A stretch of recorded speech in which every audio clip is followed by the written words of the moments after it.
Welcome back, followers of the Dark Knight. It's been a long couple of months, but I finally got some time on my hands to try and get this back done and out of the way. And as always, this is all built and not bought, like some of you boys and girls out there. Ha!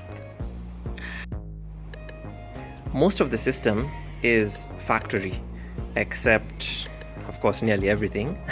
But yeah, most of it is factory, and the only changes are to the radiator.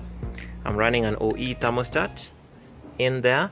I left my heater matrix core in the cabin because I love my heated pedals, so that keeps me nice and warm on cold mornings. But what I wanted to talk about was a little nippy trick I did here, and I'm sorry all the contraptions are back in the way, but you will get to see a bit of hints here and there. So starting with this, these two lines come from the cylinder head, and they feed the turbo cartridge on a stock application. So of course this guy here would come into the turbo cartridge and then swirl around in there and come back through this other guy.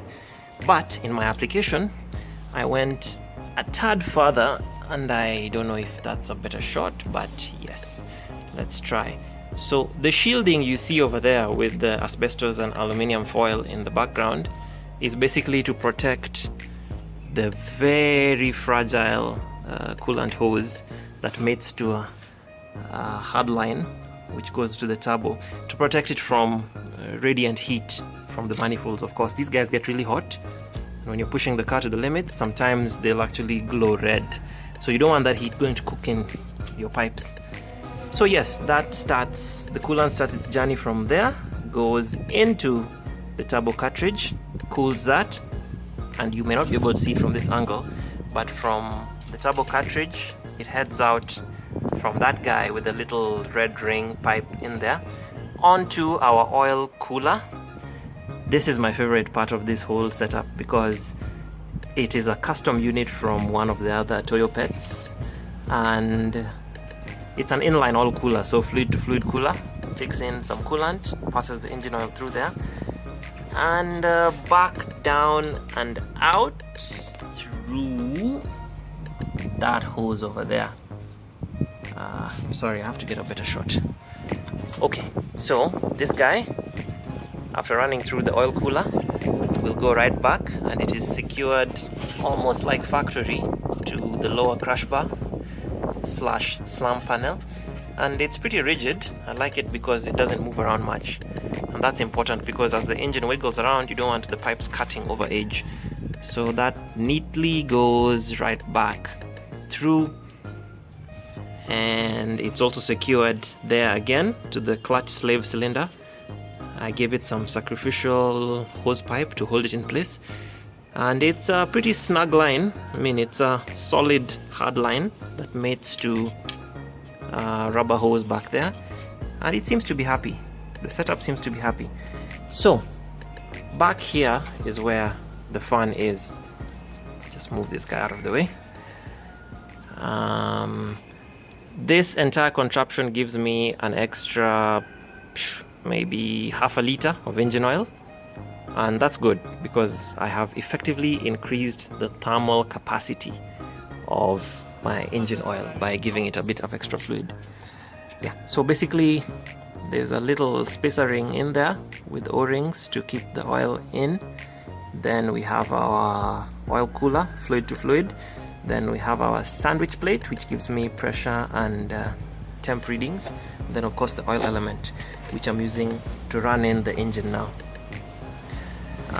Perhaps it would be better to shoot this from the underside so that you can also see an idea of what goes on under here.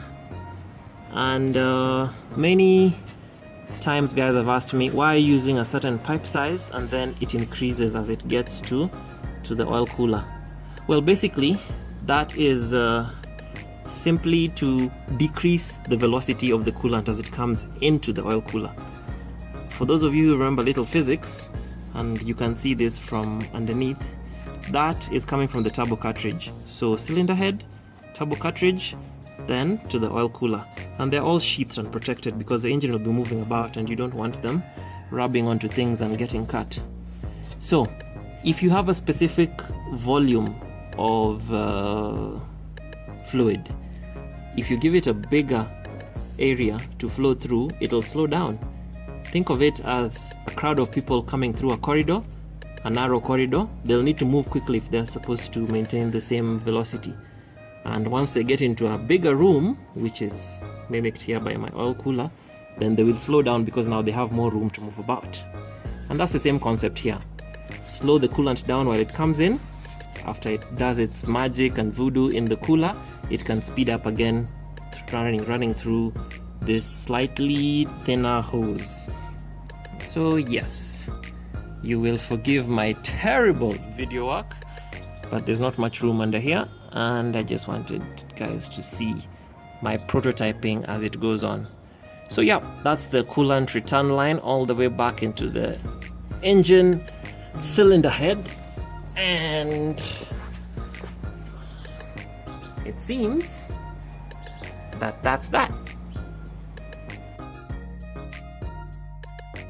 So yes, in a nutshell, green stuff coolant swirling around in my cooling system goes through a Toyota Duet radiator that actually does a good job at cooling this, despite people thinking that it's smaller than it should be, but it does a good job. So radiator, cylinder head, pump, background, turbo feed, turbo coolant feed all the way around, turbo cartridge to the engine oil cooler all the way back to the cylinder head, and the cycle continues.